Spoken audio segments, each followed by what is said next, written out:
To quote the great thespian Leslie Jordan, well, shit. Here we are back on another Thursday, still in the house. Still Still in the house. And though we do reside in the often less than great state of Georgia, we gonna continue to keep our asses in the house. I'm gonna listen to my mayor. I'm not listening to that other guy. I don't live in Georgia. I live in Atlanta. I live in the state of Atlanta. That's right.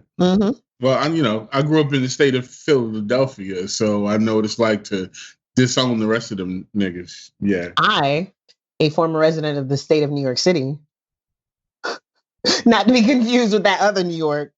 Right. Can relate. Shout to Griselda. Shout to Griselda. I mean, they're from the country. They're from the country. What are you going to do? They know. They know. Ladies and gentlemen, this is, of course, the Chopping Block Podcast. Hey.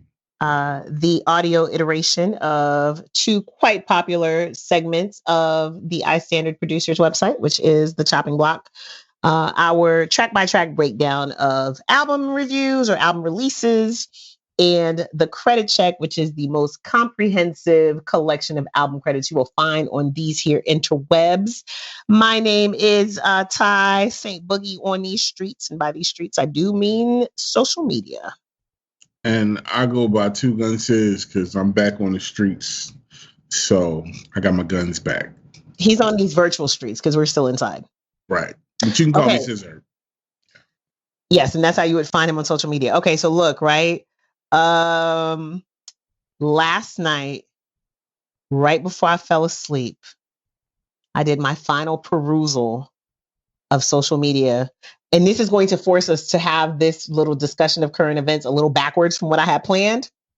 As I was perusing social media, I saw DJ Doo-Wop say Doo-Wop versus Tony Touch on IG Live, battling with the best freestyles from our mixtape. Stay tuned for date and time. And ladies and gentlemen, that date and time is Saturday, May 2nd on DJ Tony Touch's IG Live.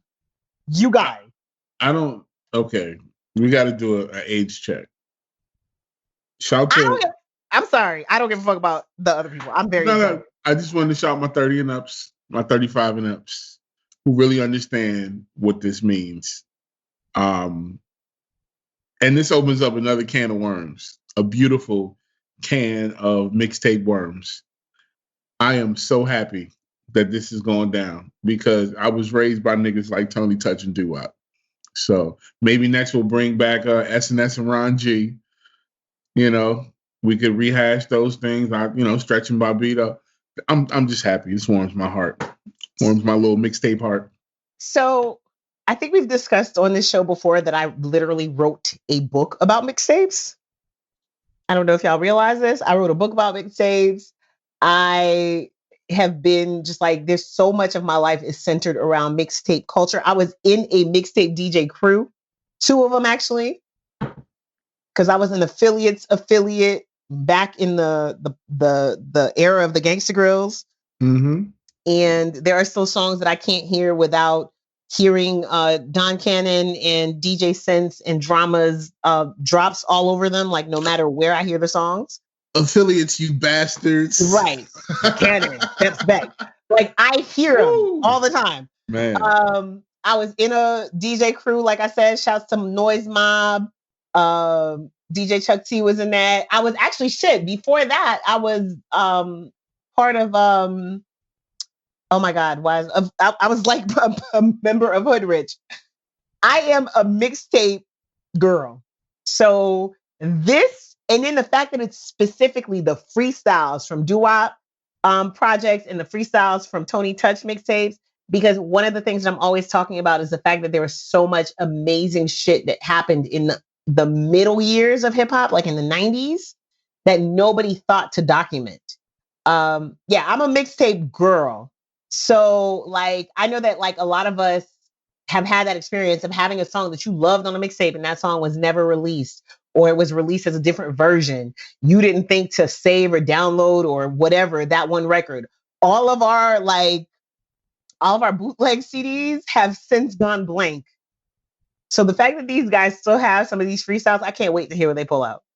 Well, one of my favorite pastimes is listening to not only my personal mixtape collection, because me and my cousins have a box of CDs and cassette tapes going back to probably about 93 of mixtapes. And then I have a little secret stash on the internet.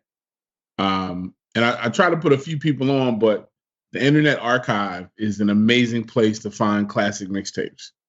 So they got all kinds of, old DJ Clues. They got Street Wars. They got all kinds of classic mixtape moments that we remember in real time that kids probably will never, ever remember. Even the early 2000s, Big Truck Series and, Stadium, all the Fabulous joints. And, there were artists that these kids don't know came from mixtapes. They know Joe Budden a certain way, but I know Joe Budden as Mouse. I know him as Jump Off. Like, it's a completely different conversation, completely different fab that I know. You know what I'm saying? Even the Bad Boy mixtapes, shout out to Doo-Wop, who did one of the most iconic. But that was just an era. And back in that day, the DJ broke the music. The record labels went to the DJs to break artists. So they were the culture. Mm-hmm. So that's happening on May 2nd at 8 p.m., like I said. And it is, I think some people are now taking the versus situation, which is becoming, what's the word, Sis? Spectacle. Okay, that's a good word. Hypebeast Central would be another. That too. But y'all know I'm anti. Y'all know I'm anti anyway. And the minute too many of y'all like something, I think like it automatically switches to not being cool in my head.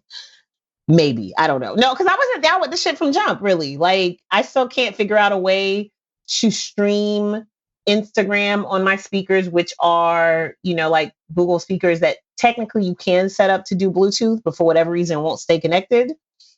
So, that makes the whole thing a little bit less interesting for me. Plus, I think I just figured out that you can actually watch a live from your computer, because the other thing is I have ADD, and just leaving my phone screen on Instagram was not working for my life. But we have now been doing these versus battles for 6 weeks, 5 weeks. I'm gonna have to check that, but I think the Swizz and Tim one was about 5 or 6 weeks ago. And so, now I think like the last 3 have been progressively better, but also progressively worse. Yes. And they were progressively better in terms of who was battling and what they played, but the sound was trash. The last strong experience for this whole shit was T-Pain and Lil Jon, in my opinion. No, that's a fact. I mean, that's an absolute fact. That's because both of them approached it from a DJ atmosphere. They let the phone be where it was, or the iPad or whatever, and they just played the music out loud and let it matriculate on into the sound. They didn't try too hard. Yeah, so it worked out pretty well. I do have a bias as a closet Southern girl that I didn't notice if there were any sound issues, but it really didn't sound like we had any of the issues that we had with any of these other things, at least in the few minutes that I was logged on, because y'all know I wasn't going to stay on that shit forever. We already talked about my ADD. But when I was there, it felt like the video quality was good. We could clearly see all of the bottles in Little John's bar. We could clearly hear, all of the music being played or whatever. Then we went to RZA and Premier, which y'all already had all of your memes for RZA, and just the fact that our most, like, it felt like that scene from The Wizard of Oz when they open the curtain. Yep. That's what it felt like, because RZA has always been our futuristic, our avant-garde, ahead of the curve, That's always been his persona. And if you can't figure out how to make your sound right on Instagram with a week's notice. Well, in the RZA's defense, he did have, besides the mic, he had an actual solution with the iRig, but the complaint was there's a delay.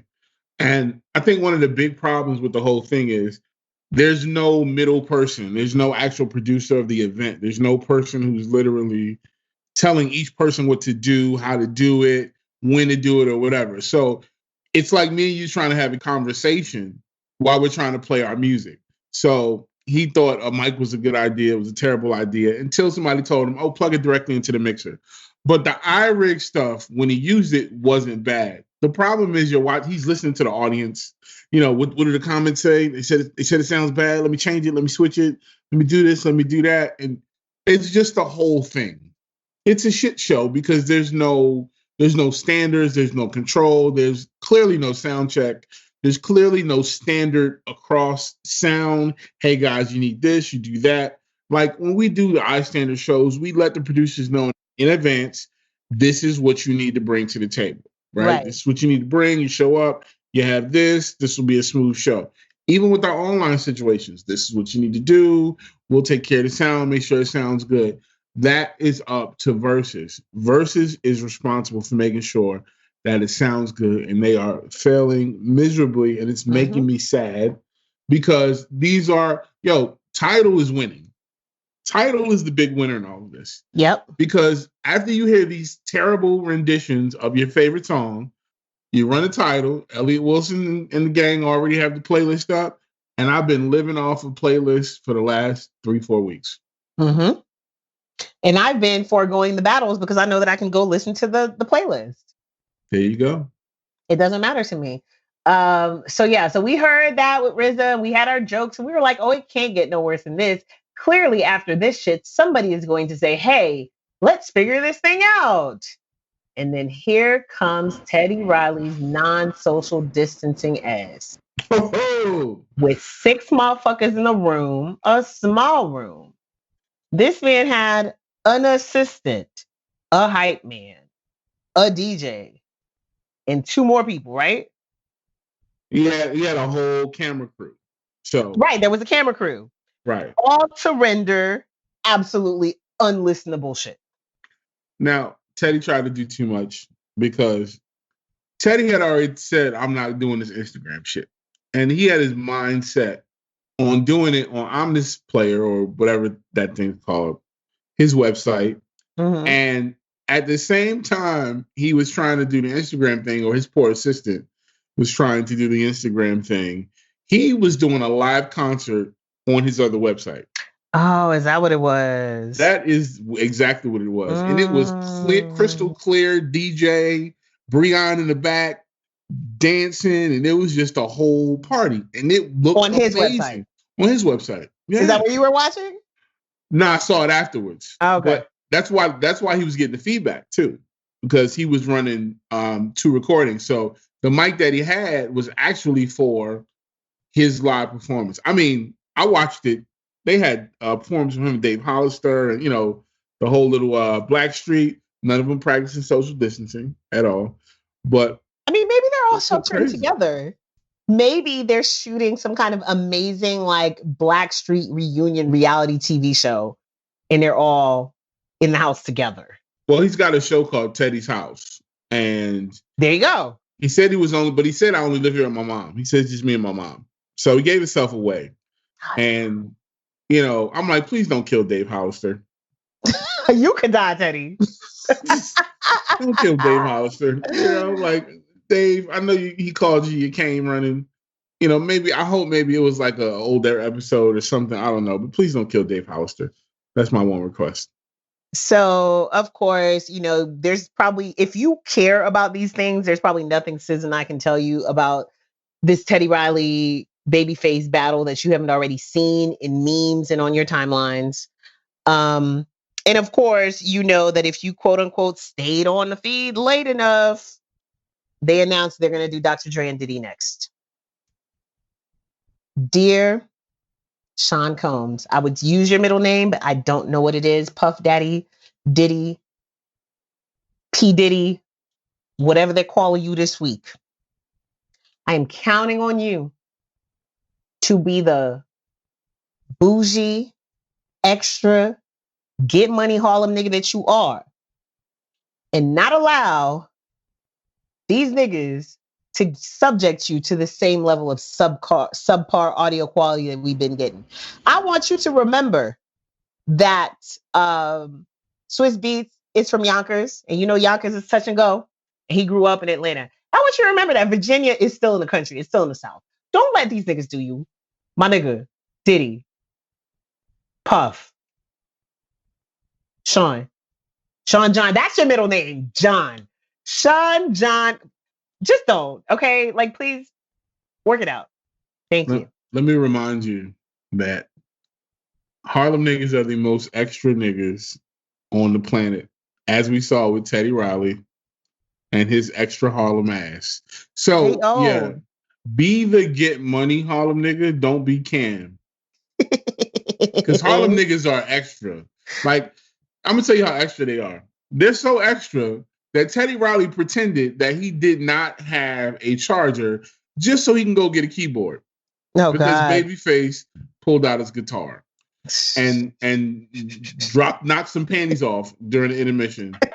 And Teddy was so jealous that he pretended like we know. Y'all had 30 people in that house. You gonna tell me not one person had an iPhone charger? We know. To have an iPhone charger ready. All he had to do was say, TV timeout. I need to go get, since he got one of those. I mean, go get, okay, cool. Or just have somebody bring it to the studio. Right. Oh, where we doing instruments now? Right. You ain't had to pretend and make the feed go off and act like you couldn't get back in. And it was just extra. Like, and like I know, man, I love my Harlem niggas, but every last one of them is too much. So what everybody's been saying throughout these battles is these people don't have enough young people around them. Where are their kids? Where's this? Where's that? Puff's sons won't let him go down like this. Like, Puff actually values his children, interacts with them, incorporates them in the shit that he does. Not to say that these other people don't value their children. Obviously they do, but not as professional peers, if that makes sense. So I if you want to put your faith in Puff, I'm gonna put my faith in Dre. Okay. Because Dr. Dre is one of the most iconic sound people in the business, period. His ear, his attention to detail, his audio, just engineering is legendary. So if anybody's gonna save us, it's not gonna be Diddy. It's gonna be Dre. Because Dre is not gonna do it. I guarantee you, Dre had cut that shit off with all the billions of his dollars and his headphones and say, no, this is not happening. So I guarantee you that his whole team, shout to Focus and Ty and all those guys, they in there getting that sound ready. They figuring it out. I know. And I'm gonna call Ty and make sure that they figuring it out. And I'm gonna call Focus and do the same. Exactly. So then I'll text Ty and you can text Focus. Right. So matter of fact, we can tell them right now, hey, Focus. Hey, Ty. Get that shit together, man. Please. Please. I sincerely am putting my faith in Dre. I'm gonna put my faith in both of them. I think that these are the two guys to say, you know what? We gotta do this right. I think these are the two who can command that respect. I feel like everybody else is just a participant. These are the guys who'll take it over. Diddy, Dre, they'll take this shit over. You know, Swizz, Tim, whoever else with y'all gonna be secondary to this battle. Because these are two of the biggest egos and two of the most successful men in the modern era of music. So I have all my faith in these gentlemen. And if it don't go the right way, I don't know what I'm gonna do. I might cry. It has to. We're just gonna say it has to. Okay? That's what I'm choosing to believe. I believe that the Rona has done too much. We can't do no more. All right. So we can go outside though on Friday. We can, but will we? We can go bowling. I will not be bowling. We I won't be at the gym. I have a Planet Fitness membership, and I got an email from, because they are franchised. I don't know if they're franchised everywhere, but here in Atlanta, they are franchised. And it just so happens that like all of the locations that I go to are owned by the same owner, who sent us an email today and said, "Yeah, you know what, guys, we're good. We're gonna keep these memberships frozen for another little while. We're not opening back up." I had already made the decision that I'm not setting foot back into anybody's gym until it's too cold to work out outside. And even then, at this point, I have so many resources for working out inside of my house that I may just cancel my gym membership altogether. How about that? How much did we really need the gym? I mean, the gym became this huge craze. Like we gotta keep it real. The last like 4 to 5 years, the gym became like this place you had to be, like the club, you know? And I mean, obviously people bought gym memberships and went like every 6 months, but they still, you know, would take their little gym picture and we would know when they was in the gym. So I'm people. No, I mean, to be honest, different people need different things, right? To motivate them to exercise. I personally don't have a trainer because I really feel like I would pay a trainer for one session every 6 weeks, or maybe 2 sessions every 6 weeks. Give me a routine. I'm going to do that routine for 6 weeks till I get tired of it or it becomes too easy or whatever. Then I'll re-up. I don't need you to motivate me. I don't need you to push me. The most I need pushing is to get to the gym or to start the workout. Once I'm there, I'm going to fucking do it. That's me. I had a membership at LA Fitness, and then I realized that like I wasn't using any of the amenities that I was really paying for because I didn't do classes. I didn't use the pool. I was really only going there to like do cardio and maybe use the weights.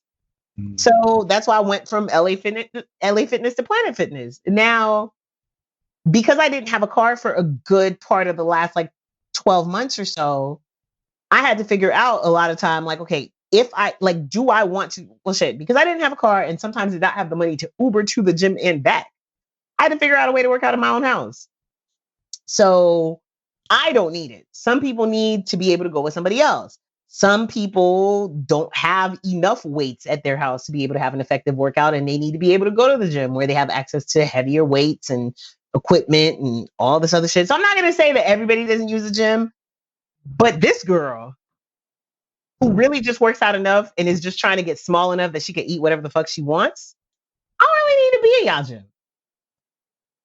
And some people are just full of shit and they just want to be in the gym conversation. So, you know, we love all of y'all. It's cool, you know. Yeah. It is indeed.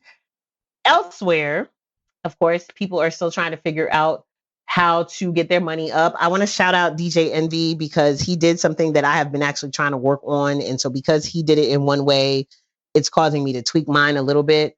But Envy has been collecting donations and then making financial contributions to various DJs across the country who are obviously affected. Because if you guys really think about it, people who do events are going to be the hardest hits by this whole thing, because it's going to be a really long time before we have concerts again. It's going to be a really long time before we have festivals, before we have weddings and conferences, or even be able to go to the club. So, you know, he came up with that. I'm trying to come up with something that is for the DJs as well as promoters and maybe even bartenders, but something that would be sustainable, because I think that the coronavirus has given a lot of us insight into like potential chasms in so many different places in our life, right? Like if you can't go to work, what's your saving situation looking like? If you get sick, what's your health situation? Like, what are your contingency plans? And you know, what if it becomes a situation where your whole industry is shut down? It's not just I lost a job, I can go get another job. No, everything that looks like what you do is no longer an option. Then what do you do, right? So I'm trying to figure that out. In the meantime, I'm seeing that promoters are starting to kind of do, you know, packages like concert subscriptions or care packages, just different things that they can do, because people are thinking about the DJs and they're thinking about maybe the venues, but they're not thinking about the promoters who do events at these venues, who also now have no income. And then we finally, I don't know, finally is a nice way to put it or an accurate way to put it, saw Spotify make an announcement this week for a way to support artists. Yeah, so now artists can put a link to their Cash App, their PayPal Me, or their GoFundMe directly on their artist page, as a personal fundraiser or for fundraising for others. So this is a way for you to get direct payment through Spotify, which is cool. This is absolutely a great thing and should be industry standard. It should, and I'm waiting to see what the other streaming platforms do, because they often try to outdo each other, or like sometimes maybe they might beat each other to the same idea by a couple of weeks or so. The one thing that I will say is Spotify has staked their claim on at least having portals for artists, period. And the one thing that Tidal is lacking in is the individualism for indie artists. People as indie artists don't really feel like, oh, hey, I have this relationship with Tidal. The way Spotify kind of makes it seem like, okay, here's Spotify for artists. Here's this thing, here's your page, log into this portal. So it'd be interesting to see if these other streaming services become more in tune with their actual creators, actual musicians and people that upload stuff on their platform. I think that is what makes it different. Spotify knows that their bread and butter comes from the indie world. Right. So y'all go and check that out. And, it does give you the opportunity of raising money for yourself or raising money for a particular cost, which I think is important for people to be very transparent about that. Because I forget whose live I jumped on and saw their Cash App information. I was like, I don't think you need my money, bruh. I think you're good. Wow. Personally, I mean, I don't remember who it was, but trust and believe it was somebody who was super Gucci. I'm glad I don't remember who I was, because I would probably say some fucked up shit. Y'all know me. I have couth, but no filter. Yeah.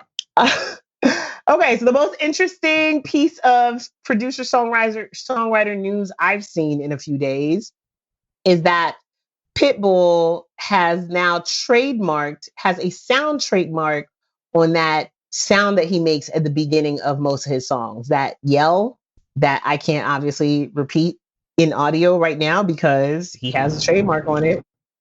We don't want to get sued. I don't want to get sued. And I ain't got Pitbull pay money. It joins the ranks of fewer than 40 sounds that fall under trademark protection.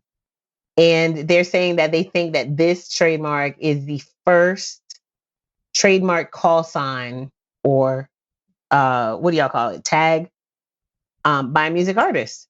In a story in Billboard, it says that, or the chair of entertainment, media, and technology group at Greenspoon Martyr, which I guess is Pitbull's lawyers firm or law firm, said there's a very small sliver of trademarks having to do with sound identification marks. Copyright generally applies to music with respect to sound recordings and music publishing, but this is different because it's a signature yell. So if you thought you were going to recreate or borrow or sample, don't. Okay? There you go. So I don't know if you caught this one, but there was a conversation from French Montana.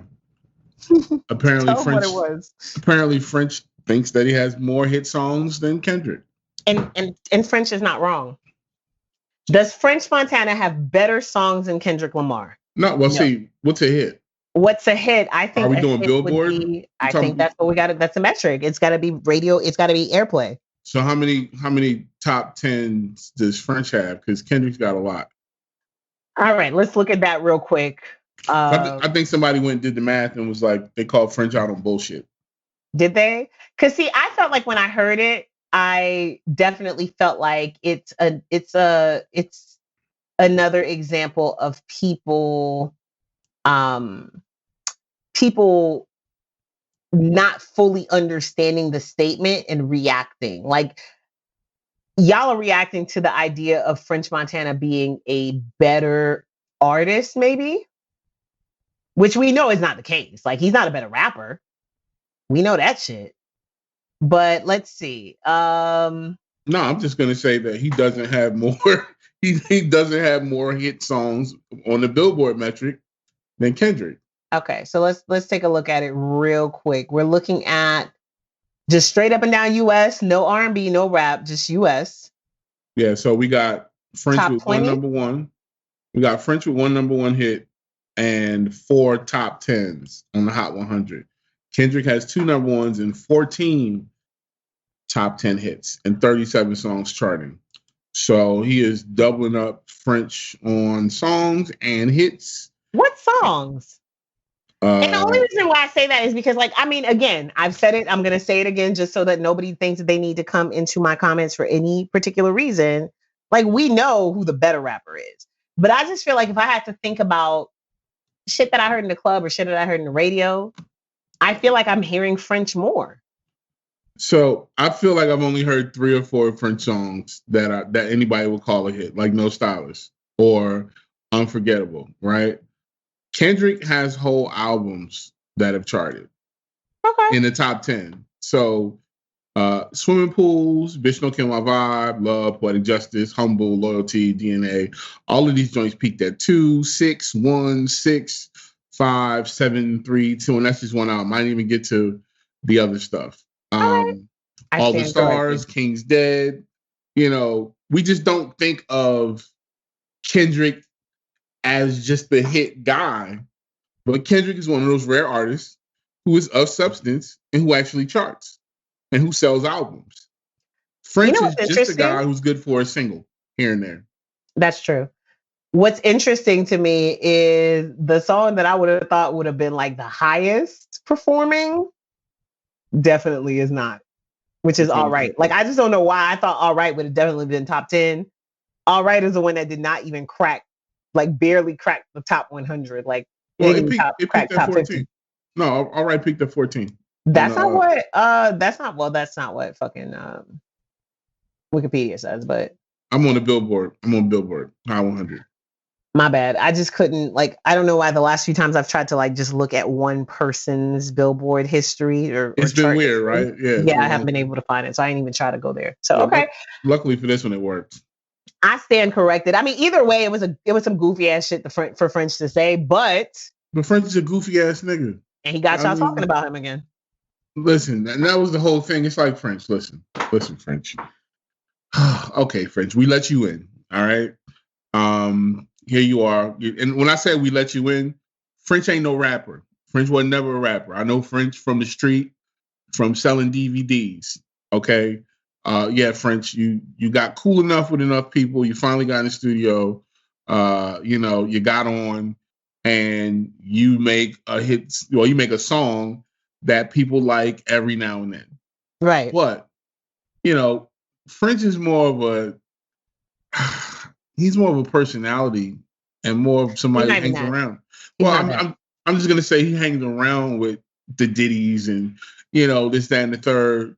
But I don't look at French as like a legit artist. Right. I could see that. French is like a slightly cooler split star. Split star. He's like Split Star meets DJ Khaled. Well, no, because Khaled could at least say that he facilitates certain shit. Oh, he does. But I just mean, Khaled also has this ultimate thirst to be like in front of shit. And that's cool. So not mad at Khaled about that, but sometimes it's annoying. It's funny because my very first interaction with French Montana was talking to him as, what's homeboy's name who's in jail? Been in jail for a minute. Max B? Talking to him as Max B's homie. You know what I'm saying? Like, Max B got arrested and somebody scheduled an interview for me to talk to French Montana because he was Max B's homie. And he gave us, an exclusive interview about whatever was going on with Max.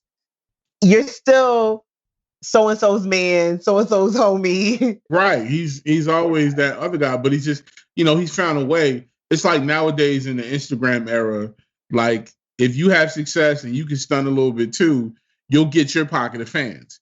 But in the early I say in the late 2000s or the late zeros or whatever, what do we call it? The late zeros and the early 10s, French was what we would call a flunky. And it wasn't a bad thing. I mean, Cocaine City was epic. You know what I'm saying? Like, that's a lot of contribution to the culture, especially in New York City. The squad that French ran with people like Chinks and all that stuff, they were legit, but French wasn't the guy. You know, he was like the promoter, the hype man. He was the split star, but you know, somehow he, you know, got a song or two. And yeah. So we got French Montana out here saying he's Kendrick Lamar or better than Kendrick Lamar. And that's absolute bullshit. French, don't ever say that shit out your mouth again. Now Tiger, no, let me stop. Oh, Tiger could talk because Tiger is good for a hit every summer. Every summer. He's doubled that up to every other month, I think, at this point. Yeah, well, you know, we got time, so we got time. All right, you guys. So again, this is the Chopping Block Podcast, and this right here could be your commercial, but you playing.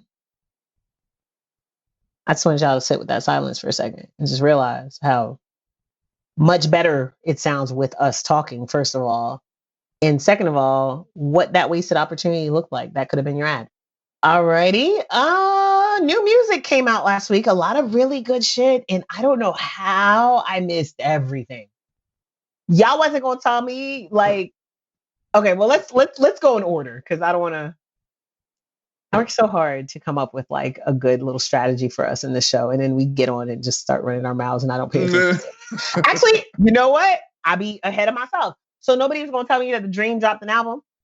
Nobody. A whole album. Got videos. The video looked like he shot it in his house. I can't tell if, you know, that's his wife in the background. If it's footage that he had from before, but he has videos and everything. I'm boycotting The Dream. He was a dick. I don't want to hear it. You're boycotting The Dream because he was a dick to who? To Sean Garrett? Yeah. Does Sean Garrett not deserve it though? He might have. I'm boycotting him too. Okay. Well, lucky this the breakdown of this album, the credits on this album are fairly easy. It's all produced and written by Terius Nash. There you go. That's it. So we don't have to go too deep into it. I saw the video for Passion, which is the first track on the project. I haven't, again, I don't know what the fuck I was doing last weekend. I was looking for a puppy. But that didn't start till Sunday. So I really don't know why. I just didn't listen to no music last week. And I didn't realize I didn't listen to anything until today when we were prepping the show.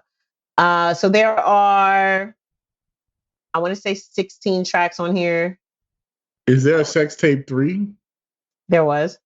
Okay. I feel like I do with Tory Lanez. Like, he had the Chick Tape 5, and I'm like, what happened to the first 4? And then New Toronto, even people from Toronto was like, there was another 2? I don't know. Right. So this one, I do remember 3 at the very least. I don't know if there was a Sex Tape 2 or, I mean, there had to be a 1, right? Yeah. Oh, Janae Aiko. Okay. Janae Aiko is the only feature, or the only credited feature on this project. And like I said, he produced everything. He wrote everything. There's like a co-producer. Did I see a co-producer on one of these songs?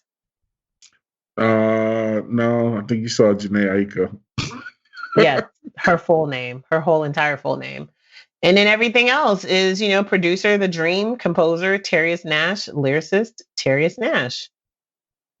There you go. Shout out to The Dream. Listen, if you're gonna be, that's what it was. Sex Tape 1, 2, and 3, he released as a trilogy all together in December 2018. Oh, okay. So it was like a 3-part release. So why don't we get 4, 5, 6? Come on, man. Because he just wanted to give y'all 4. Yeah. Okay. But, you know, 1, 2, and 3 made sense because it was called Ménage à Trois Sex Tape, Volume 1, 2, and 3. Okay, I think I remember that. Okay, yeah. There's no cool way to reference group sex beyond that. So, orgy? No. Yeah, but then that's still not a number thing. That's what I'm saying. Oh yeah, you're right. There's still no way to enumerate a sexual Facts. experience. Mm-hmm. All right. So that's The Dream. It's out there. It's 13 tracks, pardon me. Like I said, Janae Aiko, the only feature on there. And then we had Division, which we talked about after he released that track list because it looked like it was going to be amazing. And this one, in terms of features, we have Party Next Door, we have Jessie Reyes, Future, Buju Banton and Ty Dolla $ign on a song we talked about called Dangerous City, which I think we talked about last week. He got Popcorn on there, another reggae artist, amazing reggae artist. Mm-hmm. He got Summer Walker on here. He has all the makings of a bop. Snow Allegra, or they. I'm sorry, I keep forgetting that they're two. Yeah. Which I literally did not know until like whenever we started talking about this album. Did you get a chance to check it out? I did. I love it, actually. Their sound is just consistently dope. It's Jordan in 1985 OVO. I think you got Party Next Door showed up. It was pretty dope. I mean, I think Courtside was my favorite record. You know, I'm a Jessie Reyes fan, so but even the Future feature wasn't annoying, you know. I'm sorry, that's not like something I would say. But I mean, we listened to Dangerous City last week, so we knew that joint was fire. You know, that was a Ty Dolla did his joint, and that was a really, really, really great Buju, feature. Like, I enjoyed that immensely. Yeah. And even on a production standpoint, they did tap some other folks on there. So if you look at the credits, which are on iStandardProducers.com, you'll see, studio musicians. You've got Noah on drums. And I don't know if these are actual physical drums or whatever, but you've got 40 on drums and keyboard on one song. You've got, credits for guitar. And there was another instrument that I saw in there. A lot of guitar and piano. I'm sorry. Yeah, they had some real sounds going on. So yeah, you got drums, you got keyboard, you got piano. Like, they brought some elements when it came to this project. You got James Fauntleroy on here. B. Cox is on here as a co-producer. Yeah, Noah Breakfast. Like, it's a really well put together project. OG Ron C was on Courtside. There you go. You know what I'm saying? So shout out to OG Ron C. But this joint is. I'm excited for the future of Division. I think Division is going to be one of those things that lasts. Out of when a bunch of people come out, you don't know who's going to still be around. I think that they have the talent to be around for a while. So yeah, they have a lot of elements from different areas in terms of you got B. Cox, who is very well known in the R&B world, but is originally a Houston guy who has had spent the majority of his professional life in Atlanta. You've got OG Ron C, which is a Houston legend. You've got a few Toronto cats or a couple, Party Next Door and Jessie Reyes. You've got the reggae element. Does it sound cohesive? Because sometimes, when people try to borrow too many things from too many places, it doesn't work. It sounds like Toronto. I mean, the greatest thing about Toronto is that it's a melting pot and it's natural. So when you think of Toronto, you think of Canada, you think of Jamaican culture. You know what I'm saying? You think of they've come up with a sound that meshes a lot of these different cultures in a really, really, really natural way. Like the Buju record, was just completely natural. The Popcorn record is also completely natural because that's a big part. The Caribbean world is a big part of what's going on in Toronto. So yeah, it definitely meshes. The sequencing is very good. So I didn't feel like there was anything that was left field or, didn't really fit the tape. They had it's a theme tape. So, it's all kind of like love songy, you know what I mean? But in just different variations. All right. So y'all make sure y'all go check that out. The other thing that my timeline was very excited about is Fiona Apple, which I was surprised. Like, I did not know that niggas fuck with Fiona Apple like that. And when I say niggas, yes, you guys, I'm sorry, I mean Black people or people who identify as Black. Not people who identify, Black people, whether they're American or not. I don't know. I think at some point in Fiona Apple's career, She definitely caught our ear, probably during the MTV era.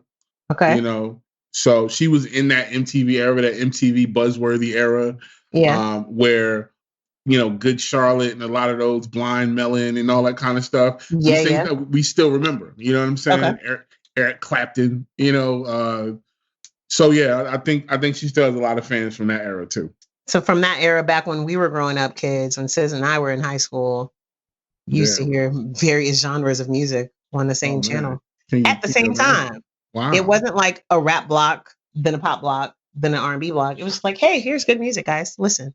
Yeah. MTV Buzzworthy was just, man, we need to bring that back. They call it MTVU now, which isn't accessible to everybody. So that kind of defeats the purpose. There you go. All right. So tell us about, did you listen to this? No, did not have a chance to. So you're not a Fiona Apple fan, or you just haven't gotten around to it? I just haven't gotten a chance to listen to it. It was a good amount of music that came out. So I caught about 3 or 4 of these albums. A couple of them I'm still catching up on. Okay. I'm telling you, I've been listening to Babyface. Well, this Fiona Apple project is called Fetch the Bolt Cutters. It is 13 tracks long. She is listed as a producer on every single song. And the co-producer on every single song is Amy Eileen Wood. It's just the two of them. The majority of the credits are to Fiona. Like I'm talking about, it says lyricist, associated performer. The Amy Eileen Woods plays drums. There's a guy, Sebastian Steinberg, that's playing bass. There's an organist, John Wood. And Fiona and John Wood share duties on the piano. It looks like, you know, they just kind of went into a studio, and that's one of those things that you still see, which I love that we still see it. It just really looks like you went in and just kind of jammed out with the same people, move certain pieces around, not a whole lot of outside influence. So yeah, made a record with your homie. On the strength of y'all, I'm gonna go and pull up one of those artist discovery playlists, and then I'm gonna listen to this album, because like Fiona Apple is a name that I know, and I feel like in my soul I'm recalling the song that she had that was like a big hit when I was in high school. But during that buzzworthy era, there were a lot of artists who sounded similar, and then like only one caught on. Like, remember when Jessica Simpson was a singer for real? Yeah. No shade. But it was like 6, 7 blonde girls. It was her. It was Brittany. It was Christina. It was old girl that did the song, Willa Cather. Mm-hmm. It was a bunch of them. And then like Brittany was the one that like was our Nova star, who got really, really bright and then imploded. And then Christina kind of had the slow burn, and then everybody else kind of disappeared. Some of y'all that are listening to us might not even know that the mom on This Is Us used to be a singer. Wow. And she came out with an album not too long ago, Mandy Moore. Oh yeah, she did. She did come out with a new album. Yeah. But Mandy Moore has been getting her acting bag for a very, very long time. Mm-hmm. And so you wouldn't be wrong to not know that Mandy Moore was originally introduced to us as a singer. So I don't know if the song that I'm thinking about is Fiona Apple or if it's some other. Her big hit was Criminal. And that came out, I think, in 97, 96, something like that. I would have to hear it. We're not going to do that right now. Alrighty. So Westside Gunn dropped an album. Did y'all know that this was coming? Because all I know is like, I don't know where people were talking about Pray for Paris. And I didn't, but no, I didn't. I had no idea. It was funny because he was trending, because obviously when people saw Pray for Paris, they thought something had happened in Paris. Mm-hmm. Because I don't know if you guys have noticed this, but like once the coronavirus was really at high levels here in the US, we stopped really hearing what's going on outside of the US. And as each of your respective states progress through this pandemic and their wave in this pandemic, you're going to notice that you stop hearing about what's going on elsewhere. Like we're in Georgia. I think we're like maybe number 3 or 4 in the country. We're up there.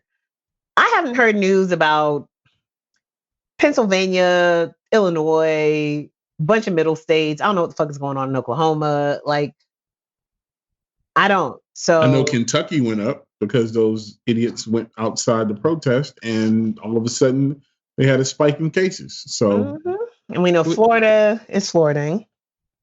Of course. So yeah, Westside Gunn dropped a project called Pray for Paris. Is this one of the ones you made it to? It is. It Tell us about is. It's Griselda. It's Westside Gunn. My favorite joint on here is George Bondo, man. Benny the Butcher. That's the tweet. Benny the Butcher. This joint is hard though. Really. You got like every joint is like a kick in the face. This is drug dealer music. Like this is like OG Ben's music. Like this is like 96 watching Jordan courtside. Like this is like high quality cocaine, crack, heroin, put the crackheads in the alley music. Like this is it. So great features. Freddie Gibbs, Rock Marciano on one track, produced by The Alchemist. That's a treat. Right. It's a lot of treats on here, man. You got Desiigner, who's in-house over there. DJ Muggs. Like it's a good project, and it's sweet and to the point. I like the variety of production on here. I don't know why, like I haven't gotten all the way into the Griselda world like that for real. And I just kind of expected for them to be on some shit where like all of the production was always in-house type of deal. It used to be. Like at one point it was Desiigner. Desiigner was the guy. He's their Griselda producer, and he produced a large amount of the stuff. But as they like got out into the world, and they they're very well respected, especially by a lot of true school hip hop heads. And they got a joint produced by Tyler. So, Right. Which was the one that I was just like, oh, okay. So Tyler Creator's on there as both a producer and an artist, a featured artist, not on the same song. Right. Premier got a beat on here. And I'm just looking at the names that I know we already talked about Alchemist.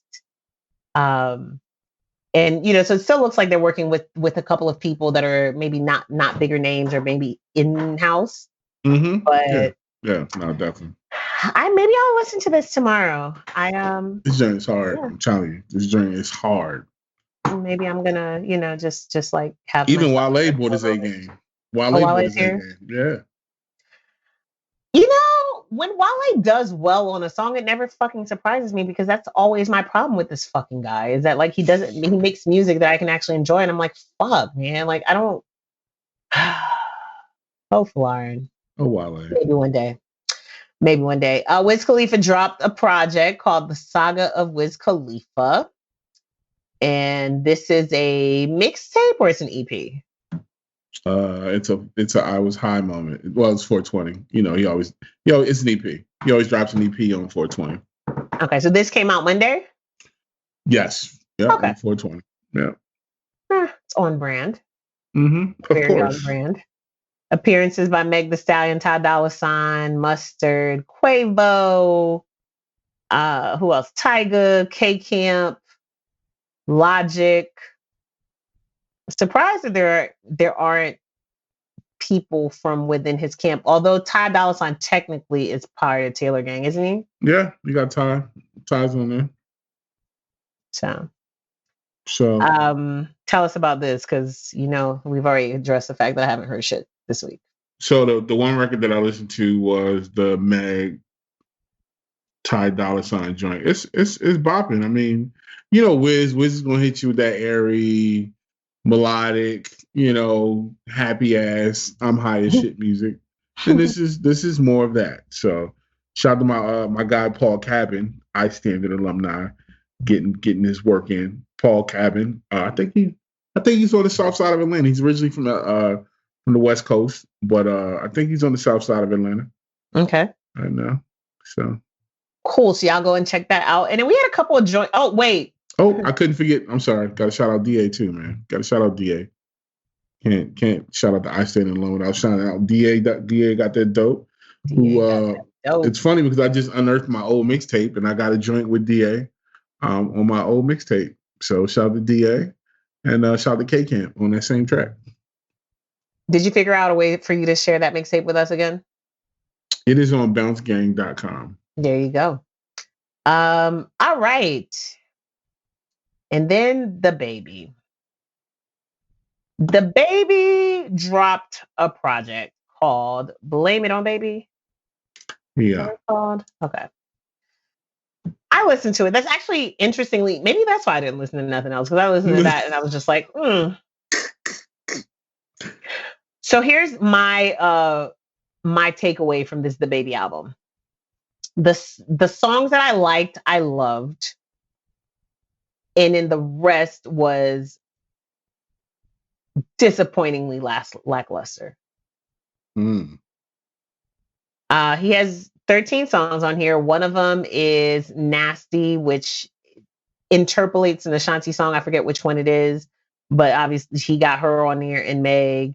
Ashanti talking that shit, which, you know, I always love when the female artists, particularly who are branded as these goody two shoes, clean girls, remind you that they from the hood. Like Ashanti from Queens.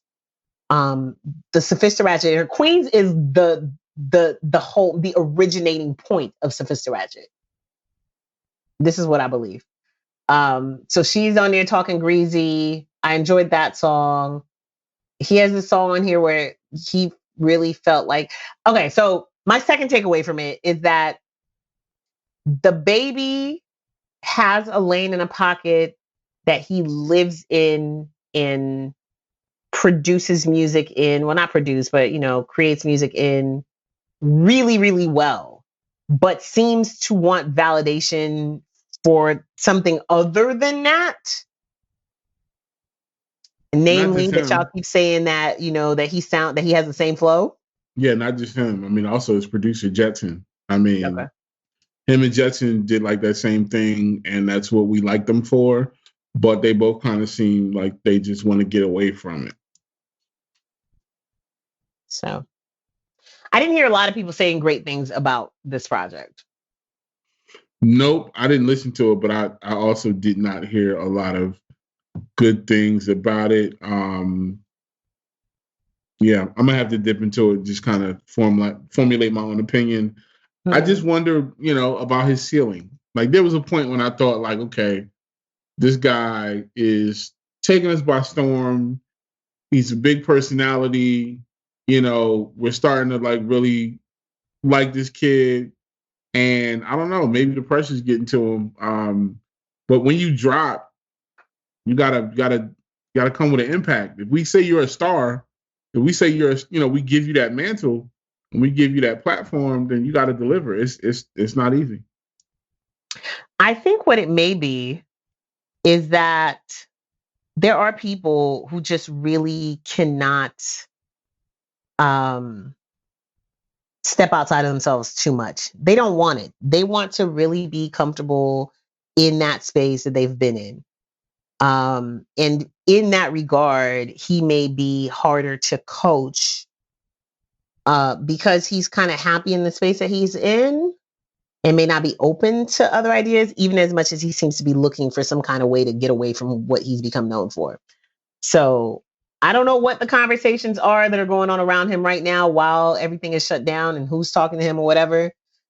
There were some good moments on this project. There's a song on there with him and Future called Light Skin Shit that I really enjoyed, but it's also like the shortest song on the project. And I was mad that it wasn't a full song because it's like less than 2 minutes.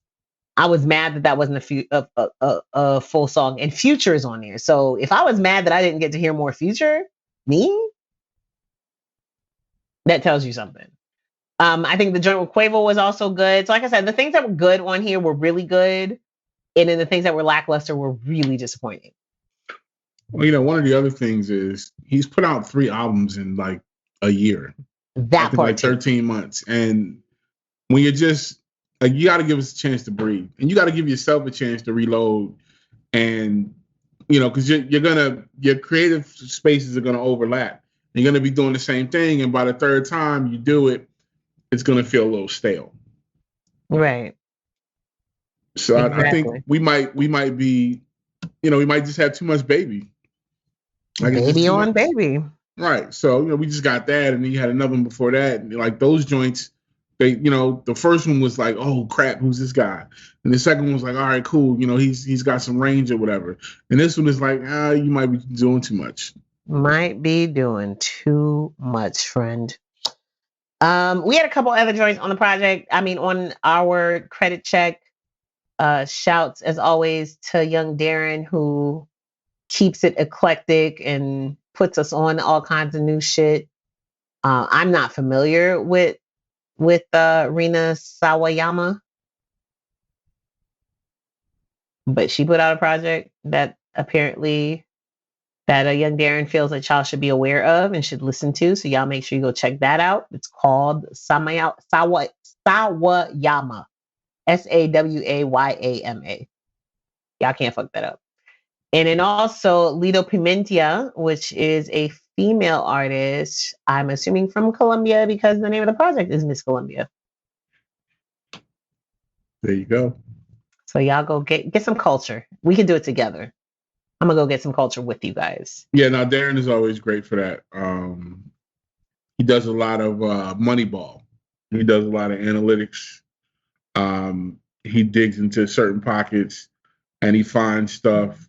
And 9 times out of 10, the stuff that he brings to the table is like, oh, okay, that's some stuff that's on the way up. So shout to the ears and the analytics of young Darren. And, you know, the dedication to make sure that we keep these things rolling out, not just to him, but you and your whole entire credit check team, because y'all be up Thursday nights. I be getting ready to go to bed and y'all are in there like, woo, albums are out. And I'm like, all right, guys, I'll see you in the morning. Yeah, no, you know, it's crazy, but we love it. And if you're out there, you're listening, you got projects coming out. Shout out to Bosco. We want to post more credits. We want to post more music. If you got something coming out and you got, you know, some things going on for yourself, feel free to send us your project. If you are, you know, an artist manager or if you are a producer, encourage the people who you're producing for to send us their stuff. You know what I'm saying? We'll post or you send it to us. Right. We want to know. We want to put it out there. We want to make that a thing, you know? Indeed. All right. So we had some new music dropping this week. I feel like that's slowing down a little bit. Just a little. I feel like in general, people are understanding that they're going to be in the house for a while and there's no need for them to rush to do certain things. By far, the most talked about on my timeline was Coffee by Kelly Rowland. And it was talked about for, I think, primarily for the visual. The visual was Kelly is the lightest girl in that video. Mm-hmm. It's her and a bunch of beautiful brown skinned sisters in nude lingerie, which is a big deal because trademark that lingerie. I'm not gonna do that. I'm gonna do it. It's probably out there already anyway, but it's a big deal that these brown skinned girls are in nude lingerie because for a very long time there was only one shade of brown that was available. It was way too dark for me, much less to say somebody that's, you know, 2-3 shades darker than me, which are definitely out there. And so to be able to see these girls, I mean, just like it's just a brown skin girl. Like it's almost like she took Beyonce's brown skin girl concept and then made the grown up, like what that brown skin girl that listened to Beyonce's song as a little kid grows up to be this Coffee video. That's what it is. It gives me what's her? I don't want to mispronounce her name. Belly Tyrell Hicks. Yep. Oh my God. Yeah, those scenes where they had the black light on her. But you know, it's crazy because even in A Bronx Tale, like she was just gorgeous. Like, I don't know. I mean, I love me some chocolate. I love all shades and colors, but you know, it's nothing like a beautiful, beautiful chocolate woman. Mm-hmm. So the song itself is called Coffee. It's a very sexy, you know, mid-tempo. It's good.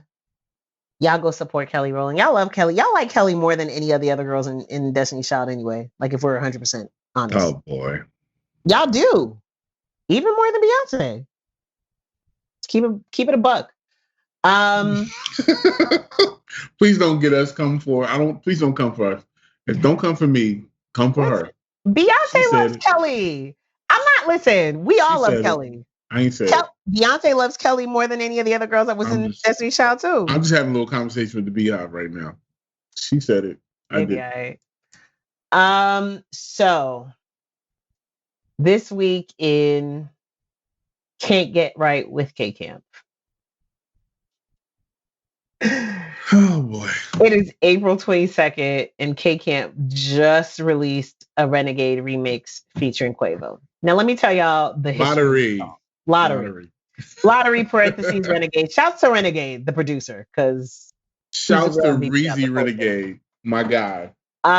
Okay, so this song came out in 2018. I want to say late summer 2018. So that was mistake number one, is that I think we missed the summer. This song should have been, actually, no. Yeah, no. It did fall at the wrong window. The song should have either dropped early enough in 2018 for it to be an anthem by summer 2018, or late enough in 2018 for it to be an anthem in summer 20. I mean, late enough in 2019 for it to be an anthem in summer 2020, which we had no idea was going to be canceled. It came out somewhere, I want to say August, September, and I'm going to stop being a dick and actually look it up so that I can give you guys factual information while I'm talking to you. So it came out late in the year in 2019. It started to bubble towards the end of the year, 2019. I started hearing in the club like maybe October, November. Then it took off on TikTok. At the moment when it took off on TikTok, when K Camp, and I believe that K Camp's team had to have something to do with the championing of the girl, Jalea, who came up with the dance that goes along with the song and the challenge on TikTok and all that he took to All Star, that did a bunch of interviews. That's when you should have dropped this fucking remix, my nigga. Like, not now. We are 7 challenges later. Don't Rush is on the radio now. And here you come with a remix. That's not even like a power, like posse cut remix, which is what we deserved and needed. It's you and Quavo, and y'all sound like the same nigga. Yeah, these challenges are, I'm starting to hear music that is made for TikTok. And here's the thing. There's Drake making music for TikTok, and then there's other artists just randomly trying to do the same. And I just heard the new French Montana song, and I feel like it's his attempt to try to make somewhat of a TikTokish song, and it just fails miserably. So it's going to be a new world. First of all, we can't go outside, so there's no club, right? So what we do have is 78-year-old white grandmothers learning to do dances. God knows how long they practiced that dance. God knows how long their grandkids made them stand out there and do that. I'm sorry, Grandma, or Nana. I'm sorry, Nana.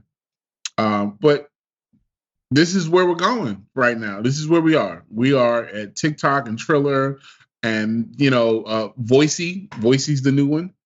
And these artists are starting to make these contrived songs, and it sucks. It does suck. Lottery doesn't suck. Lottery was released in Lottery doesn't 2019, by the way. So I guess they did release it early enough for it to have been a summer joint. I don't know what happened. Interesting.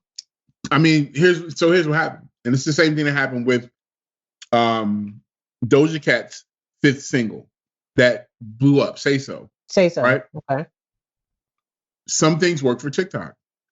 No, what I mean is this song had started to hit clubs before it started to hit TikTok. No, but I understand. But it was way after April. Right. But what I'm saying is the TikTok world TikTok is starting to dictate what works elsewhere. Mm-hmm. Like TikTok is like the new curator. So it's like songs they came out, they missed, and they would have died. But then somebody went and re-brought them back to life. They did the whole Frankenstein thing with them on TikTok, and then they became what they are. Like Lottery, it's a good song, but Lottery wouldn't be what it was if it's not for the dance. Definitely not. It just wouldn't be there. So we care about it because of the dance, and that's okay.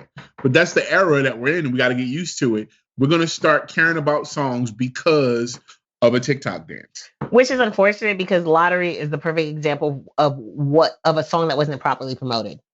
Because obviously people fuck with it. Obviously, it's good. The beat is catchy.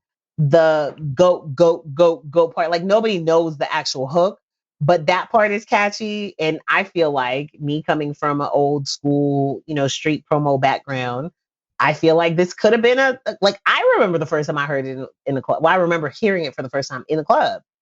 This song would not have been as big as it is with the TikTok factor, but it could have been bigger than what it was before the TikTok factor, if that makes sense. I never heard a song a day in my life. Yes, you have, because you were standing right next to me in a club in Miami when the song came on. And I don't remember it.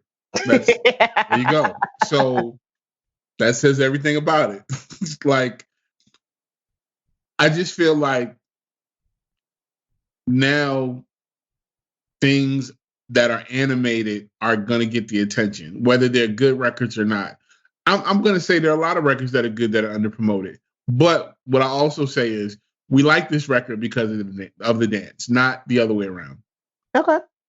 And that's the new reality for the foreseeable future until artists go and try to make it weird and make TikTok songs. We're already there. The good thing about TikTok is that I love that, yes, the challenges are a thing and the music part is a thing, but there's so much other content that is like becoming popularized, that is allowing people to show their creativity.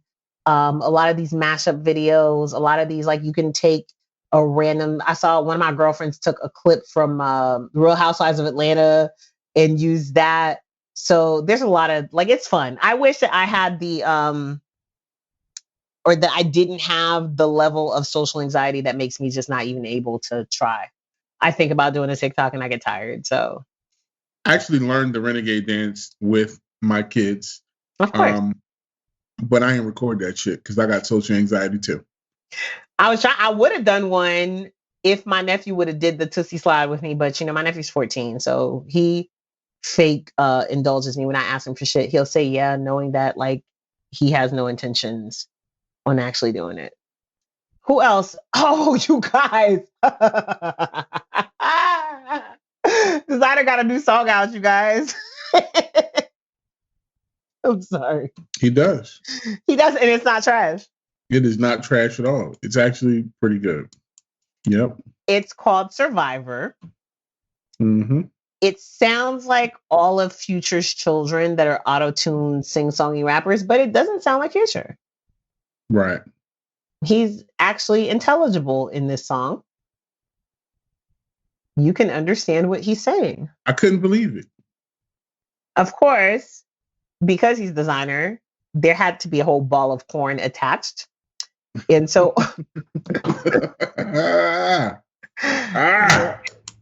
it is a song about surviving the coronavirus, you guys, and the artwork is him with a face mask on. I mean, I think everybody's just doing corona content now, so whatever. Hopsin did a song called COVID Mansion, which I wanted to hate, but COVID Mansion is actually good. Like, not like, oh, this isn't trash. It's like, oh, I would listen to this. Once or twice, because that guy is just too wordy. But it is a good song. He really is the Black Eminem. Is that what people are calling him? Yep. Yeah, I remember him from, he did this thing called The Ill Mind of Hopsin. And it was like his freestyle series or whatever. I guess it was his bar exam. And I was like, wow, this guy's really Eminem-ish. I never paid attention enough to notice the similarities. And that's not a diss, Hopsin. That's dope. I just want to say. So, okay. We've been talking about how excited I am about Buju. Buju dropped a new song on 420, of course, called Ganja Man, naturally. And I'm not a fan. So, you gotta really, it lacks bop. Yeah. It lacks, even if it was gonna be like some Peter Tosh, like it lacks substance. You know what I'm saying? Like, I don't know where this fits in the realm of a reggae record. Like, there are different types of reggae records. There's records for the club, there's records to smoke to, there's records to think, there's, political revolution records, like there's love records, there's I Hate You records, there's all kinds of stuff. I just don't know where this fits. This is one of those filler records on a Reggae Gold compilation. But it will end up, that's terrible. It will end up being somebody can remix the hell out of this joint. And maybe that's what they're going to do. I think what I don't like about it is so far since Buju's been home, he signed to Rock Nation. I don't know why for a second I thought that's not what it was called anymore. He signed to Rock Nation. He's made some appearances on some really interesting thing. His first release was on a Khaled record. Like, he's aligned himself to this much younger, not younger, but current vibe, current energy musically. And this really sounds dated. I think that's what my issue was with it. It does. But it just even like it just lacks that vibe. Like, Buju's always been like a laid back dude, but it just lacks that bounce for me. Like, I don't know, it's just missing. Not a club bounce, but just he doesn't sound like he's into the song. I don't know. So I'll go back and check it out because it's Buju, but yeah. Nah. What else we got this week? Stalley dropped a joint called Slow Down Baby, or BB. It's produced by Jansport J. I enjoy Jansport J very much as a producer. Oh, super dope dude. And I really like this. Like, it's Stalley making songs for girls who don't like, let me rephrase that. For girls who really like rap and think that we're not girly girls. It's for me. It's for me. For the girls that usually hate all the records that rappers make for women. Like, it doesn't sound like one of those, it's the record for the ladies, but it's clearly the record for the ladies. Unfortunately, Stalley goes in my kidding pile. I don't really know who you are. I know of you. I know you were affiliated with MMG. I know people who worked with you. But a lot of his music just hasn't crossed my desk or my ears. But I do like this. I listen to it. I like it. I know he's a solid MC. I've heard his work. I don't know. But this record goes. So, yeah. It does go. This one goes. So, y'all go check that out. Maybe it'll inspire you to go check out some more Stalley music. I like Stalley as a person. And I've worked with him on a couple things. And, he's one of my rap friends that, like, I don't presume to call you a rap friend. But if he sees me in public, he would speak. So, I'm always ready to support him whenever I can. Shout to Ohio. Yeah. Shouts to Ohio. So Chloe and Halle are trying to figure out who they are as artists still. And so they have a song with Sway Lee. It's called Catch Up. It features Mike Will Made It. And it's Sway Lee and Mike Will Made It, and Chloe and Halle can sing. So, like, ooh, I'm telling they mama, it sound grown up. They sound grown up. It sound grownish. They sound grownish. Yeah. So I'm all here for it, for the transition. Y'all go ahead and do y'all thing. Everybody's got to do it, so I want to encourage them to go out and be who they want to be. And don't feel like you got to be who everybody else wants you to be. Go evolve. Yeah. Go evolve. And, also, I'm always here for younger artists who try to figure out who they are without going too far out of pocket. Right. You know what I mean? Like, this isn't Tierra Marie, I Ain't Had No Daddy. This isn't Christina Aguilera Dirty. This is in pocket. And when I heard it, it's so in pocket that when I heard it, I was trying to figure out if it was maybe something featured on Grownish, which I don't watch. But it looks like it's just a song that they have out there. It's them featuring Sway Lee. And again, it's called Catch Up. So I'm not really, like, I watched Blackish, watched a little bit of Mixedish, didn't really get into Grownish yet. I found out about Black as Fuck from people complaining on Twitter. So I went to see what the complaints were about. And the complaints were about Rashida Jones. Because apparently you goofy niggas didn't know that Rashida Jones, Quincy Jones's daughter, is Black. So there was some discussions and arguments, and the Cornball Association of the Black Delegation, G5G, and all they losers were up there trying to take down Rashida Jones. Rashida Jones is protected by all the ancestors. Quincy, all the damn ancestors, and everybody in the hood. And Tupac, her sister's boyfriend. Fact. So, if you knew, Mikey, please cut us off. But anyway, I thought it was hilarious. So here's the thing.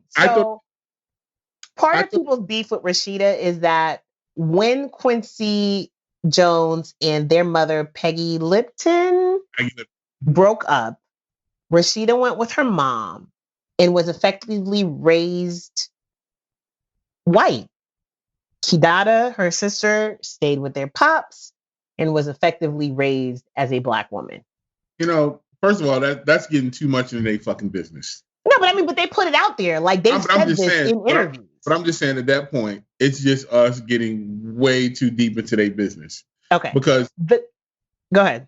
Because I know some niggas out here that is whole. I know some people out here in this conversation that are whiter than she is in the way they act, talk, whatever, and they out here judging this child. Race conversations bug me. They annoy me. But so the second beef was the people have been complaining about Kenya Barris's shows since Blackish because what people don't realize that Blackish was based on his life already. He is in real life a fairly light-skinned man already who is married to a mixed woman and who has entitled children because his children have grown up in Hollywood. And he did what a lot of parents who become successful do with their children. My daddy did it with me. My dad grew up fairly poor in Haiti.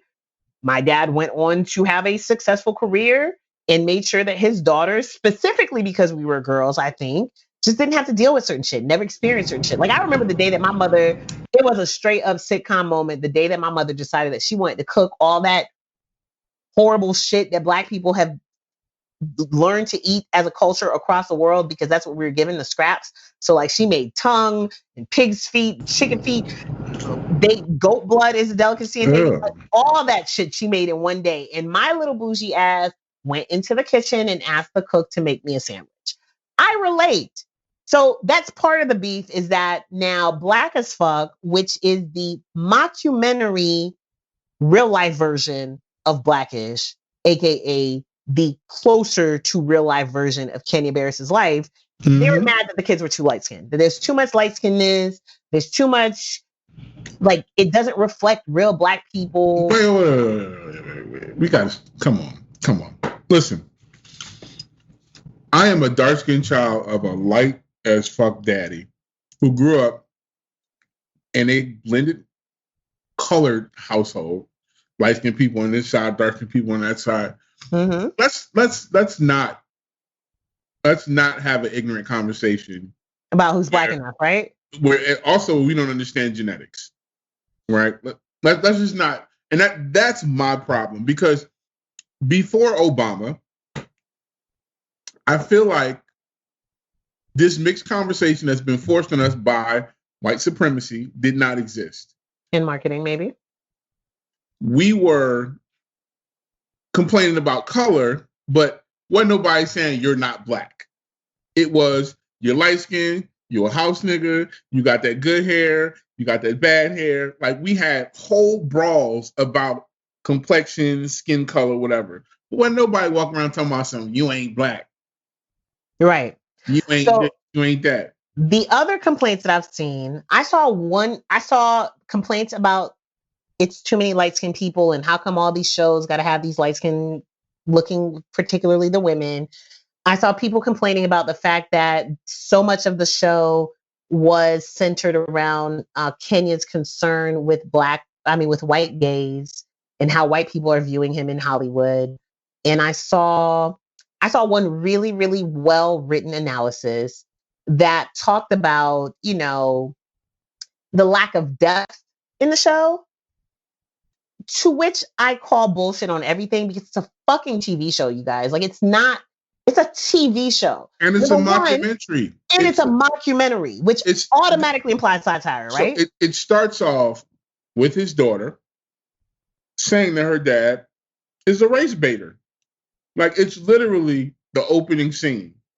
Literally. They lay the premise of, okay, hey, I'm doing a project. I'm interviewing my parents. The camera's going to be around. We're doing this mockumentary. And my dad is the guy from Blankets, Mixed Dish, blah, blah, blah. Oh, my God, my dad's a race baiter. She tells you her dad's a race baiter. She tells you her dad is insufferable and miserable. It's built into it. Y'all love it when Larry David does it. When a black man does it, it's a fucking problem.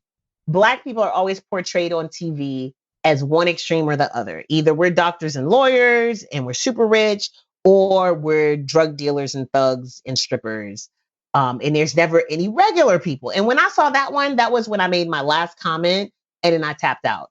Because my thing was, do you remember what Bernie Mac did on his show? What him or his wife did on his show? Mm-mm. But they were but we know that they were regular ass people who ended up having to adopt his sister's kids or whoever's kids those kids were that were his nieces and nephews, right? Mm-hmm. That's some regular ass shit. I know Rock was a damn he's garbage a truck driver. collector. He's a garbage man. Yeah. I know that the dad on Family Matters was a damn cop, and I think his wife was a teacher. Mm-hmm. I know that Issa Rae on her show drives fucking Lyft. And the worst part of that is those people rush to judgment and then they come back later and jump on the other side of the argument. And that's my problem with social media nowadays, because once again, people want to be the first to say something, the first to complain about something. Like, nigga, the show been up on Netflix for 2 hours. How do you have the whole synopsis of what the fuck's been going on? You know what I'm saying? Like, this is why I don't even watch TV shows en masse anymore. Like, when the Michael Jordan thing came on, I said, "No, I'm gonna wait a couple days because I don't want to sit with y'all insufferable, complaining, trying to relive your life and trying to make your life matter in the context of this conversation." Right? Because that's what it is. We sit on social media and there are people who don't have anything to do with anything and they want to make shit about them. So this is their opportunity to weigh in and, oh, this is how I feel. And I'm going to say something shocking and profound and blah, blah, blah. And then they get taken down and then they run the corner and come back like, oh, yeah, you're right. And you know what? What gave me so much joy when I watched it, and I was like, one, this reminds me of Curb Your Enthusiasm. Two, these kids are no more pretentious and stuck up than Hillary Banks. And three, I know niggas that live like this. This is my uncle and my cousin. This is my rich uncle who was the president of NAACP, and my cousin Torrin, who went to Hampton University for 30 years. Because he was a spoiled rich kid. I love you, T. You already know. But no, really, like, this is not, just because you don't know somebody like this doesn't mean that this isn't real life. You know what I'm saying? Show it's not supposed to be real life. But it's definitely based in reality. It's just, it's not, it might not be your reality. But a lot of us know people. I went to high school with people like this. I have friends like this. Like, it's cool, man. If it's not for you, if it's not your thing, I don't want your think pieces. Bye. That's it. That's it. All right, back to this music. Our little bro in our head, Guap Dad, continues. Hey. So consistent. So consistent. Has yet to give me something I don't love. And then with this one, he did a cool little lyric video again. It's called Embezzle, featuring Jigga Juice. I don't know who Jigga Juice is, you guys. I didn't even get a chance to try to find out who Jigga Juice is. But what I do know is that the hook says something to the effect of, I don't sell drugs, I'm a scammer. I commit fraud. There we go. Man, listen, I feel you. I love him so much. Shouts to Guap Dads. All right, the kid, damn, what is his name? Zachary? That was featured on a couple of joints with Kendrick on the Black Panther soundtrack. He has 2 joints that he just dropped. One is called Anatomē. The other one is called This Woman's Work. And who else did we see? I wanted to see Nav drop the new song, and I wanted to see if Nav went back to rapping like Nav yet, but I just really feel like he probably didn't. And then we got us a nice little Absol freestyle, which lends me to want to believe and hope and pray in my heart that we have an Absol album coming soon. Didn't Isaiah Rashad just drop something too? I think he just dropped something. Maybe today. I saw. That'd be interesting. I'd like to see some of those other TDE guys drop some things. Yes. So hey guys, get off live every once in a while, and go ahead and go listen to new music. There's a lot of it out there. Haley Williams of Paramore dropped an EP. I actually listened to the single. I can't remember the name of it, but it's actually pretty bopping. And I'm going to go back and listen to it some more because it's dope. Are we talking about next week now? Talking about what's coming out? We are talking about next week after we remind these good folks that if they have something to sell, whether it be music or services or what have you, even if it is your live, although we have definitely spoken disdainfully about your IG live situations, but we want to support you, and you. Hit us up and let us know what you got going on so we can figure out how we can help you spread the word. Next Friday, well, not next Friday, tomorrow is April 27th. It's the last Friday of the month of April. I'm sorry, it's not the 27th. I lied. It is the 24th.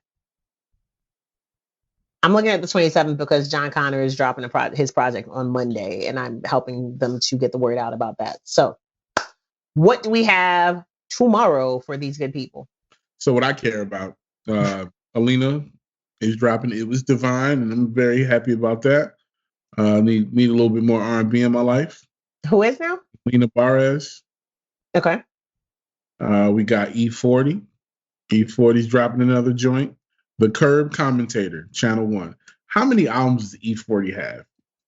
I feel like he has 40 albums. Definitely more than that. Got a lot of albums. That man has put out a lot of albums. I feel like there are men in our age group in the Bay Area that can literally listen to nothing but E40 songs all day, every day, and not run out of songs for probably 6 months before they have to repeat a song. Yeah, that's true. We got K-Camp is dropping Kiss 5.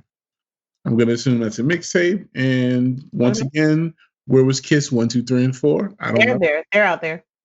Kali Uchis, yay. Yes, looking forward to her. A very EP though, so that makes me a little sad. I'll take it. Yeah, okay. I'll take it. Anything she can give me. Fivio Foreign. Fabio, is that how you pronounce that? That's how you pronounce it. All right. It's like the FIV in the number 5 because clearly. So is he the heir to? Is he the heir to Brooklyn Drill? I think that he and Jesus, why am I blanking on that boy's name? Pop Smoke. Yes, he and Pop Smoke, I think, were the front runners of that movement. Okay. Yeah, so I don't even think it's like a by default. Like if he was still around, you wouldn't have blah blah blah. No, you know what? Because when I think they were neck and neck. Yeah, when I studied the origins of it, I think his track 2 Cars was one of the ones that came up as one of the first Brooklyn Drill joints. So shout out to Fabio Foreign. He's got a nice little project coming out. I saw Meek Mill and a bunch of other homies are going to be on that joint. Meek Mill, Lil Baby, Quavo, and Lil TJ. So fun. Yeah. Shouts to Sky Zoo. He is dropping his jazz inspired project with not inspired. It is actually a jazz fusion project with Dumbo Station. It's called The Bluest Note. 6-track project that's also coming out on Friday tomorrow. Wiley, are we actually finally getting it? I don't know. I'm not gonna hold my breath, Wiley. Till you hear it. Not at all. Little Got It is dropping. Hood Baby 2.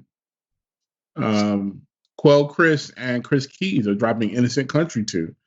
I should go find Innocent Country 1. Just to get ready?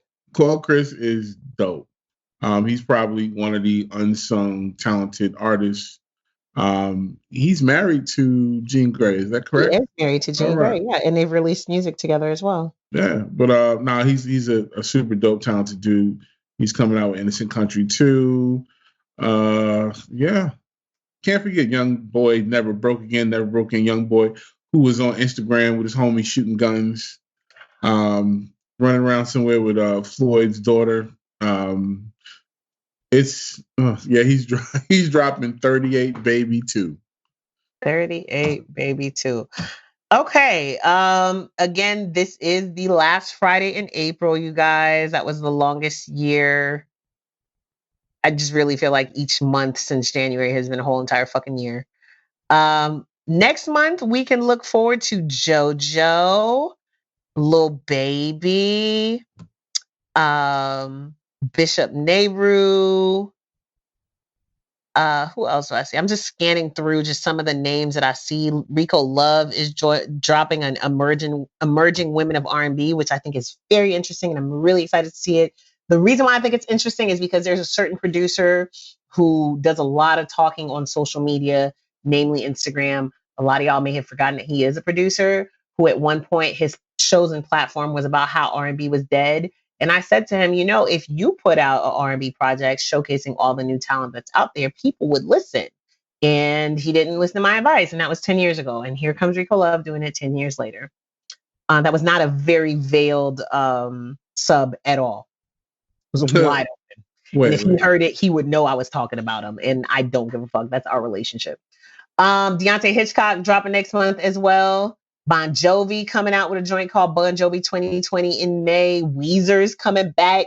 They're dropping. I finally have that's a different person. Smoke Perp. So it looks like whatever Corona was going to do, it's not fucking with music just yet. Diplo got a joint coming out in the next month. Of course he does. I feel like there's a lot behind that. Nah, Diplo puts in work, man. He drops a lot, and he does a lot of different things. I mean, he's got Europa projects, he's got projects with French people, and he's got Major Lazer and all kinds of stuff. Like, that man is a busy guy. I know I was like, whoa, when I realized that Major Lazer was him, and he was Major Lazer. Another person who is talking album talk, not Rihanna. Sorry, y'all, not yet. Rihanna told us to leave her the fuck alone. Quit asking her about the damn album.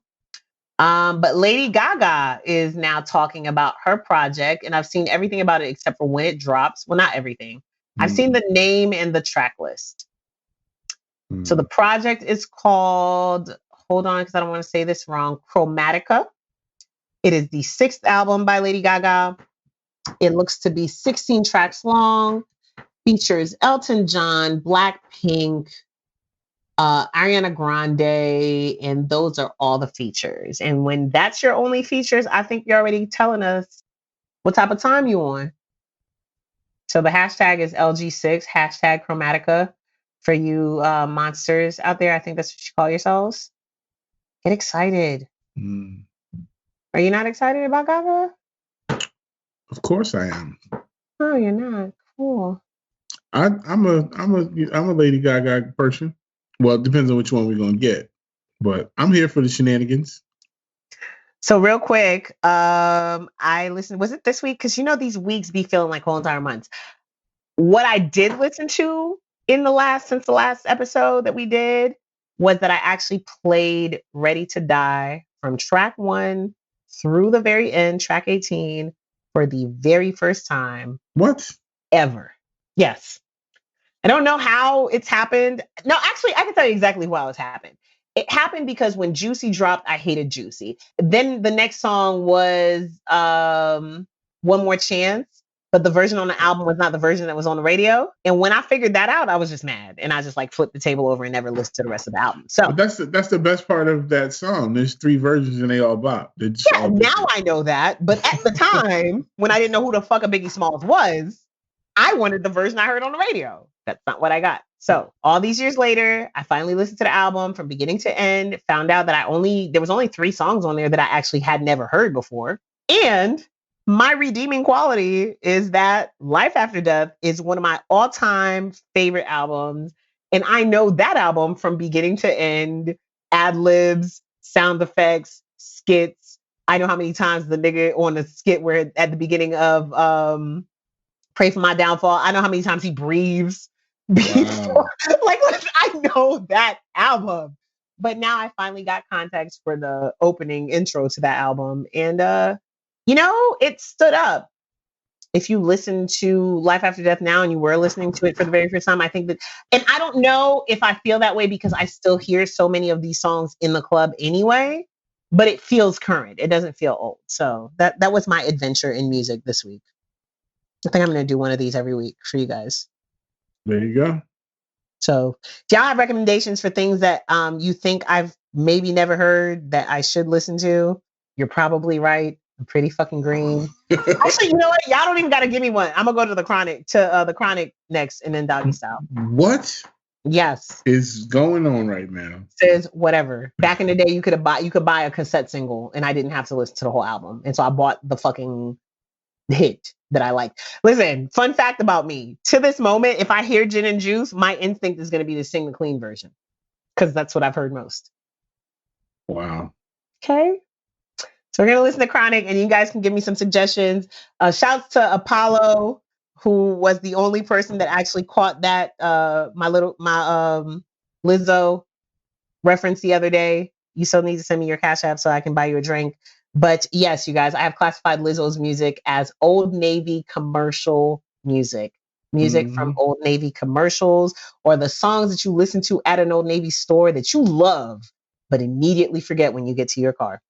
Wow. Yeah. So I think this week we're going to go with send me a recommendation for an album that you think I've never heard that came out prior to 2005. It has to be in the genre of rap or R&B. And if you are correct, then I will send you money for a drink at Saint Boogie on Instagram or Twitter. That is where I want you to send these suggestions to. Okay. Once again, you guys, this show is the Chopping Block podcast. It is the audio iteration of our Chopping Block feature on the website where we do track by track reviews. And we're about to flip that on its head and make it really fun for you guys. It is also a audio iteration of the credit check, which is the most comprehensive listing of album credits you will find on these interwebs, updated every Thursday night soon as these projects drop by Sis and his team, Young Darren and Michelangelo. Give that man his whole name.